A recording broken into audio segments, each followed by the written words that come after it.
अस्सलाम वालेकुम viewers, rich Pakistan का नया एपिसोड लिए मैं हूं आपका मेजबान अब्दुर्रहमान। आज डिस्कस करते हैं आज की दो इंटरेस्टिंग न्यूज़। इंडिया ने अपने साथ फ्रांसीसी तैयारे बनाने वाली कंपनी का भी बेड़ा गर्क कर दिया है। डिसॉल्ट एविएशन के शेयर्स एक दिन में 6% गिर गए हैं। याद रहे, मैन्युफैक्चरर्स ऑफ आर्म्स जो होते हैं उनके शेयर्स इतनी तेज़ी से ना तो गिरते हैं ना बढ़ते हैं, क्योंकि वो लॉन्ग टर्म कॉन्ट्रैक्ट्स पे चल रहे होते हैं। इसके साथ साथ ये भी एक अहम बात है कि अभी पाकिस्तान की जानब से 6 जहाज़ गिराने की बात हो रही है, 5 एयरक्राफ्ट और 1 ड्रोन। इंडिया ने 3 एयरक्राफ्ट गिरने की तस्दीक कर दी है, लेकिन रफाल के गिरने की अभी तक कोई तस्दीक नहीं हुई। इसके बावजूद 6% की गिरावट एक बहुत बड़ी गिरावट है। जब तस्दीक हो जाएगी कि उनका स्टालवर्ट रफाल जो है या रफाल वो गिर चुका है, तो फिर क्या हालात होंगे। इसके साथ साथ पाकिस्तान के लिए जहाज़ बनाने वाली कंपनी जो JF-17 और J-10 बना रही है, शेंगडू एयरक्राफ्ट कॉरपोरेशन, उसके शेयर्स में 18% की बढ़ोतरी इजाफा रिकॉर्ड किया गया है। कहाँ एक तरफ 6% कमी, दूसरी तरफ 18% का इजाफा। इस खबर को आपसे डिस्कस करेंगे। जबकि आज की दूसरी खबर, कराची से स्कर्दू डायरेक्ट फ्लाइट्स का आगाज़ एक प्राइवेट कंपनी ने भी किया है। एयरब्लू ने अब इस काम का बीड़ा उठाया है। अब पाकिस्तानी सयाह, हमारे सिंधी भाई कराची के शहरी या इंटरनेशनल से अभी कराची एयरपोर्ट से डायरेक्ट स्कर्दू जा सकेंगे और गिलगित बल्तिस्तान के अंदर टूरिज़्म को प्रमोट करेंगे। याद रहे, पाकिस्तान में टूरिज़्म का पोटेंशियल 20 से 25 बिलियन डॉलर्स एनुअली का है, जबकि हम बमुश्किल 4 बिलियन डॉलर्स तक पहुंच पाते हैं। आज की वीडियो में इस खबर को डिटेल में जाने के लिए पहले चलते हैं आज की सबसे अहम खबर के नाम। इंडिया ने अपने साथ साथ फ्रांसीसी तैयारे बनाने वाली बड़ी कंपनी डिसॉल्ट एविएशन का भी बेड़ा गर्क कर दिया है, जिसके शेयर्स में एक दिन के दौरान 6% कमी वाक़ई हुई है। और ये वही कंपनी है जो रफाल जहाज़ बनाती है। अभी ये खबर आई है कि पाकिस्तान ने इंडिया के 3 रफाल जहाज़ गिराए हैं। इसके अलावा 2 और जहाज़ गिरे हैं और एक हम लोगों ने उनका जो ड्रोन होता है वो गिरा है। अभी इस बात की तस्दीक इंडिया नहीं कर रहा, डर के मारे, शर्मिंदगी से। पाकिस्तान तो इस बात का ववेला कर रहा है। सिर्फ इस खबर के ऊपर ही 6% उनके शेयर्स गिरे हैं पेरिस स्टॉक एक्सचेंज में। जब इस बात की तस्दीक हो जाएगी, ऑब्वियसली जहाज़ है, 288 मिलियन डॉलर्स का एक जहाज़ है, अगर वो एक गिरने की भी तस्दीक होगी, हम तो 3 की बात करें, तो फिर इंडिया के हालात क्या होंगे। इन हालात के अंदर फ्रांसीसी कंपनी के लिए बहुत सुबकी का सामान है। और याद रहे, ये जो स्टेट ऑफ द आर्ट जहाज़ होते हैं, ये सिर्फ पैसे की बात नहीं होती, इनको चलाने वाले पायलट्स भी इन्हीं से जाने जाते हैं। क्योंकि माहिरीन कहते हैं कि जहाज़ से ज़्यादा उन्हें उड़ाने वाला पायलट मैटर करता है। और पाकिस्तान अपने सारे जहाज़ सेफली लैंड करवा चुका है। इन हालात में इंडिया के लिए लास्ट टाइम भी बहुत शर्मिंदगी हुई थी, 2019 में भी, इस दफ़ा उससे ज़्यादा शर्मिंदगी हुई है। और पाकिस्तान का क्लेम यह है कि हमने जो 5 उनके एयरक्राफ्ट गिराए हैं, मजमूई तौर पर उससे इंडिया को 956 मिलियन डॉलर्स का नुकसान हुआ है, क्योंकि एक रफाल कीमत 288 मिलियन डॉलर्स है। हमने 3 रफाल गिराने का दावा किया है, तो 864 मिलियन डॉलर्स का तो यही लॉस हो गया। फिर एक स्क्वीज जहाज़ जो कि एक अच्छा तगड़ा जहाज़ है रशियन, वो 62 मिलियन डॉलर्स का है, स्क्वीज 30, हमने वो भी गिराने का दावा किया है। फिर एक MiG-29 जहाज़, वो निस्बतन सस्ता है, 30 मिलियन डॉलर्स का, वो भी गिराने की बात की है। तो इन तमाम जहाज़ों के गिरने के बाद अब इंडिया एक नई डील करने जा रहा था फ्रांस के साथ। ही रफाल मजीद 26 खरीदने जा रहा था, पहले उसने 32 खरीदे थे।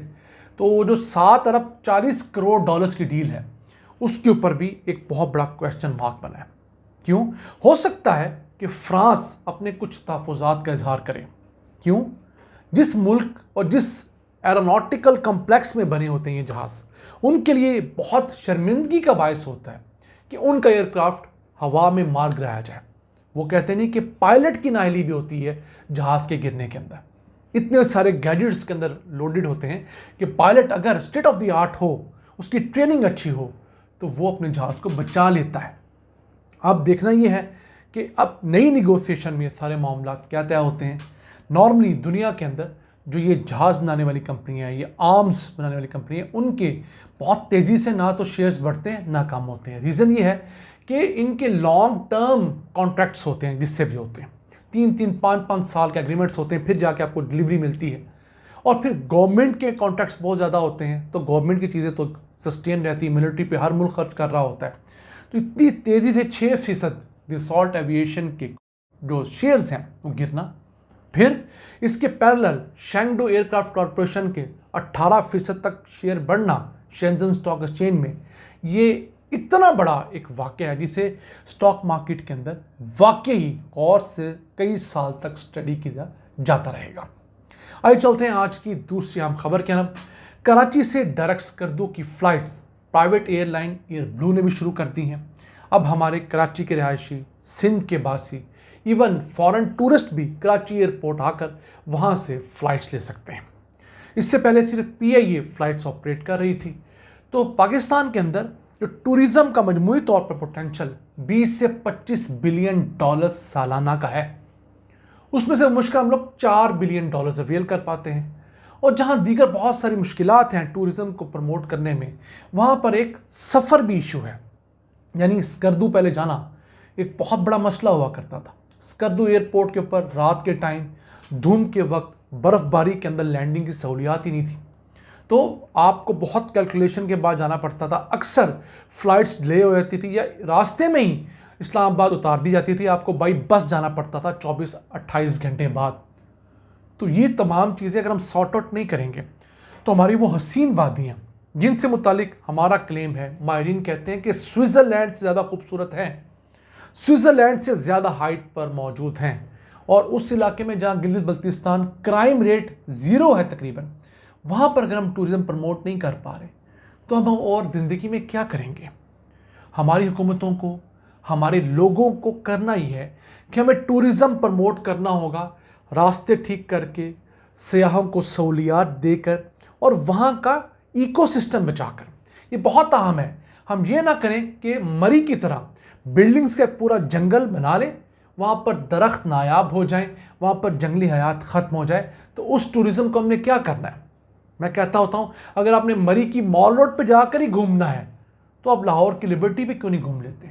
अब इसी तरह हर दूसरे शहर के अंदर मौजूद इस तरह की को वॉकिंग स्ट्रीट पे क्यों नहीं घूम लेते। अगर आपने जाना है और लेयर टाइम के लिए जाना है तो आपको मरीज से आगे जाना होगा, आपको नेचर के साथ इंटरेक्ट करना होगा, नेचर के करीब तरह रहकर उसे फील करना होगा, उसके नज़ारे लेने होंगे ताकि आपकी आंखों को, आपके दिमाग को, आपकी पूरी बॉडी को एक एहसास हो कि आप रीसेट होने आए हैं। अगर आपने वहाँ जाकर भी सिर्फ होटल तक महदूद रहना है और फिर सड़क पे आके शाम को वॉक करनी है और दीगर फजूल से मशागल में आपने इन्वॉल्व रहना है, तो उससे अच्छा है आप हज़ारों लाखों रुपया लगा के मरी जाएं ही ना, बल्कि ऐसी कोई भी जगह जहाँ पर सिर्फ आपने लोग देखने जाना है या थोड़ा सा मौसम ठंडा देखने जाना है तो आप कमरे में AC ठंडा करके बैठ जाएं। हमें इको टूरिज़्म को प्रमोट करना होगा, नेचर को बचाना होगा और उसमें सिर्फ इतनी मुदाखलत करनी होगी जितनी उसको हर्ट ना करे, महदूद मिकदार में हम मुदाखलत करेंगे और तभी जाकर हमारी आने वाली नस्लें भी ये खूबसूरत इलाके देख पाएंगी। वरना हम बहुत सारी आबशारें, बहुत सारे चश्मे, बहुत सारे जंगल पहले ही ख़त्म कर चुके हैं, आने वाली नस्लों को मज़ीद ख़त्म हुए मिलेंगे। आज ये था आज का एपिसोड। हम उम्मीद आपको पसंद आया होगा। अपनी सजेशंस, अपनी आरा से में आगाह रखा करें। अपने मेज़बान अब्दुर्रहमान को इजाज़त दीजिए। अल्लाह ने के बाद।